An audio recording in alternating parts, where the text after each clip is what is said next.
Welcome to Discover Indie Film. I'm your host, Jeff Howard, and I'm talking to filmmaker Allan Tran. Hey, Allan. Hey, Jeff. Full disclosure, we are on Zoom, even though we're actually pretty nearby. In the previous podcast, I inaccurately described Allan as being in the San Gabriel Valley, but you're in Studio City, I'm in Sherman Oaks. We're neighbors, man. We are neighbors, but we're on Zoom, so if people don't like the audio quality, blame the Zoom Corporation, not us. I'm proud to say Allan has had 2 films at the Sherman Oaks Film Festival 2 years in a row, Valley in 2020 and Exits in 2021. Both films took home 2 awards. Anyone who comes back a second time becomes one of my favorite filmmakers. So Allan is officially a favorite filmmaker of mine as a festival programmer. I will mention right before we hop into the 4 questions thing, I'll just mention that if you want to see Allan's film Valley, go to Amazon Prime Video, type in Discover Indie Film and click search, and it is in season 6, episode 5 of the Discover Indie Film TV series, which is a TV series on Amazon Prime Video that was born out of this podcast. I was talking to filmmakers on this podcast, and I learned that all the features ended up on streaming and the shorts were kind of not getting what they deserved. So we pulled everyone together, and now we're on season 6. Every season is 10 episodes, around a half hour an episode, generally 2 or 3 short films handpicked from the festival circuit. And we just got season 6 put together. Season 7 is brewing. Allan's film Valley is in season 6. I'm very proud to say that. Now I'll say the necessary things to set you up, Allan. Allan is going to answer the Discover Indie Film 4 questions, which are favorite films, an underrated film, an overrated film, and a lesser-known film that people should seek out. And now you don't have to listen to me anymore because Allan is going to tell us his favorite films. You go for it, man. All right. Favorite films. That's a tough one. I'm not even sure if this list holds because it changes. If you ask me this another day, it'll be 3 different films. But right now, as it is in my head, one of my favorite films is Hoop Dreams, which is actually a documentary from, I believe it's 1994. It was shot, over a period of, I believe it was like 8 years or something, to that effect through the 80s into the early 90s. It follows 2 African American youth who whose dream is to play in the NBA. I first saw this film when I was like in high school. It was actually like my photography teacher. He put it out. It was like last week of school, that sort of thing. It was one of the films he put on randomly. And I think because it was a documentary, nobody was really like paying attention, but for some reason, I don't know, I just couldn't take my eyes off of it. It was just, I love basketball, that's for one thing, but I think it was just a story of these two youths who, what they have to go through in order to realize their dreams and how that dream changes. It starts when they were, I think, 13, and it follows them through high school and into college. And you see how the environment changes for them, and how their outlook in life changes too. And it's just really emotional to me. I think that sort of thing it's more about the characters than the subject matter for me. So I think Hoop Dreams has always kind of stayed with me, and I've seen it many times since the day in high school.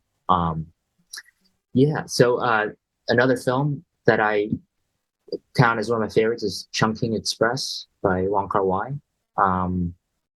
That's another film that I've seen many times, and it's also, a stylistic influence to some degree to my film Valley. A lot of that step printed, like,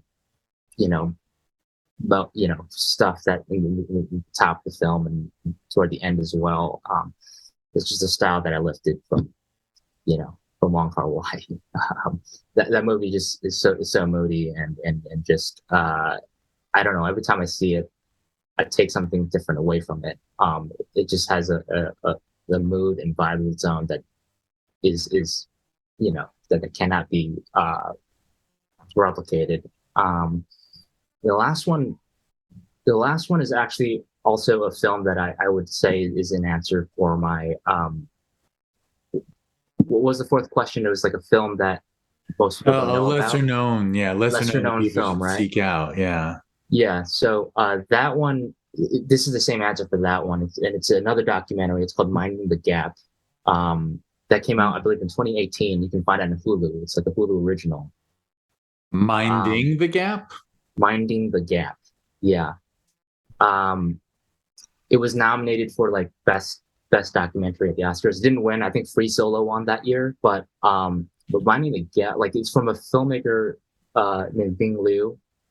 Um, it, it's basically about him and his friends who come from like this Rust Belt town in Illinois. And they all kind of have like their own childhood traumas and all that, but through skateboarding and their band of their friendship, really, like they're able to get through that tough time, and it's just a film that like I first saw in theaters at a Lemley, like when it first came out. Like it was on Hulu, but I wanted to see it in theaters. I just something just kind of pulled me to see it in theaters, and I didn't regret it. I don't know. There's something about it that really speaks to me, and in some ways, it's like a companion, like Valley. Um, it's a film that I've rewatched when I was making Valley because I wanted to kind of like capture that sense of brotherhood almost, even if some of the even if that brotherhood can be toxic at times, but there's a truth to that, so again, Minding the Gap I think is one that is somewhat lesser known, but um a very effective documentary, a very very personal one too. I remember when it came out, and I mean, Hoop Dreams was a really big deal when it came out, and I Mhm. saw it. I think most people saw it. That's a really wonderful film. Interesting that you have two documentaries. Have you ever worked on a documentary, or you just appreciate the form? I never really worked on one like personally, but I appreciate the form because I think that there's just something so personal and like powerful about true stories sometimes that you can't really replicate in a narrative form, like a traditional narrative form. That's mostly fiction, I guess. But, I mean, but yeah, when we talk about your work, I always throw the word authenticity at you. So, what is more authentic than documentary, where you're truly getting to know actual people as themselves? So, I get it. I totally get it. All absolutely. right, sir. Well, the second question is an underrated film. Underrated film. Let me check my notes. I don't think I actually made a decision on this yet, but gosh, underrated film. I think I recently saw. I'll go with a recent film that I saw. It's an indie film by a filmmaker named Andrew On. Um, he I think he first came on the scene. His first feature was called Spa Night, but his last film before his most recent film is actually called Fire Island, another Hulu film starring like Joel Booster Kim. But the film before that is called Driveways, and I would say Driveways is probably the underrated film that I'd mark uh, for this slot because yeah, it's I think it's only like 72 minutes long. It's not a very long feature film. It's a very independent film. Um, and again, it's about a young boy who goes with her mother to clean out uh, the mother's sister or the boy's aunt's house because she's passed away, and that kid befriends the elder man next door. So it's just a beautiful film about like you know people from very different generations just connecting and I don't know. I'm a sucker for like these touching human stories.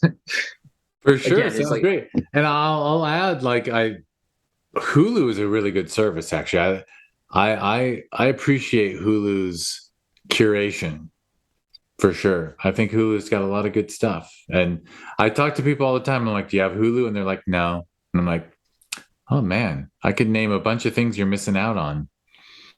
I kind of prefer it to Netflix. I think I watch more Hulu than I watch Netflix of all things. I think so. Lately, yeah. I don't know. Yeah, who's definitely underrated. If you were to say like what's the underrated service, I'd say maybe Hulu. But Yeah, hard to say about something that's owned by a massive corporation, right. but yeah, Disney and Fox. And yet it is the little streaming service that could.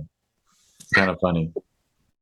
Exactly. I guess I should approach them. But anyway, the next question is a film that's overrated. Yes, I gave this one some thought. And I think the film that I keep coming back to as overrated. This is my opinion. I know this is probably an unpopular opinion, but Garden State to me is overrated, and it's not from a lack of trying. I've seen that film probably 3 or 4 times in my life. Each time I tell myself like, people love this film. I think I'm missing something, but every time I rewatch it, I come away feeling like empty. I don't know what it is. I think it's a very delicate film. I think it means a lot to a lot of people. It is a coming of age story of in its own right. But like to me, it never connected with me, and I think that's for that reason I might have to say Garden State, just based on the amount of times I've tried to like it, and have come. And a lot of people rave about it. I'm with you, by the way. It just doesn't, something about it doesn't resonate with me. And I really will, I'm like you. I've watched it. I think I've watched it twice. I think it's one of my wife's favorite films. And I'm like, I don't know if it's the direct, there's something about it that doesn't click with me, oddly enough. All right. So we're both on that page. And I guess you've already said that Minding the Gap is going to be your lesser known that people should seek out. Yeah. I think even though it was nominated for an Oscar for Best Documentary, I find that not a lot of people know it, and I think people should seek it out, especially if you're into like very personal, intimate stories, and just it's a slice of life that really resonates no matter where you're from. For sure, and needless to say, people should watch more documentaries. Yeah. Everyone you talk to says, "Oh, I love documentaries." But I can tell you, as someone who programs a film festival, every time we've rolled the dice and risked putting a documentary in the theater, we don't get anybody. I don't know what it is. Yeah. Maybe it's just people want to see actors. People want to see faces they know. I don't know, but people should watch more documentary. Lord knows HBO has a ton of wonderful ones. Netflix has great documentaries. Hulu has great documentaries. Yeah. I'm sure Prime does. Yeah. Yeah. Absolutely. Yeah. People should watch documentaries for sure. All right, Allan. I agree. All right. Fun list. You make me, by the way, I definitely have to watch Chungking Express because I have not seen that. So thank you for the recommendation. Okay. Yeah, no, I highly recommend it. It's in some ways a classic.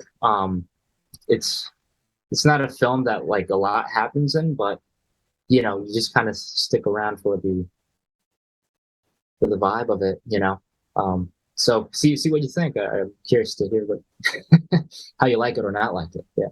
For sure. All right, sir. Well, we just heard Allan Tran answer those Discovery Indie Film 4 questions. You should watch Allan's film. Or do you want to name your website and such? Yeah. My website is Allan, spelled ALLAN, Zhang, ZHANGTRAN.com, AllanZhangTran.com. Yeah. Excellent. That will be in the show notes, I promise. And if you want to learn more about this podcast or that TV series I just mentioned that was born out of it, you just have to go to discoveryindiefilm.com, and it's @DIFwins on Amazon Prime Video. I'm sorry, @DIFwins on Instagram. Why did I say that? And I mentioned the Sherman Oaks Film Festival that Allan has had 2 films in 2 years running. So you can learn more about that festival that we hold every November at ShermanOaksFF.com, and it's at ShermanOaksFF on social media. It does have a sister festival, Film Invasion Los Angeles. We hold that one every June.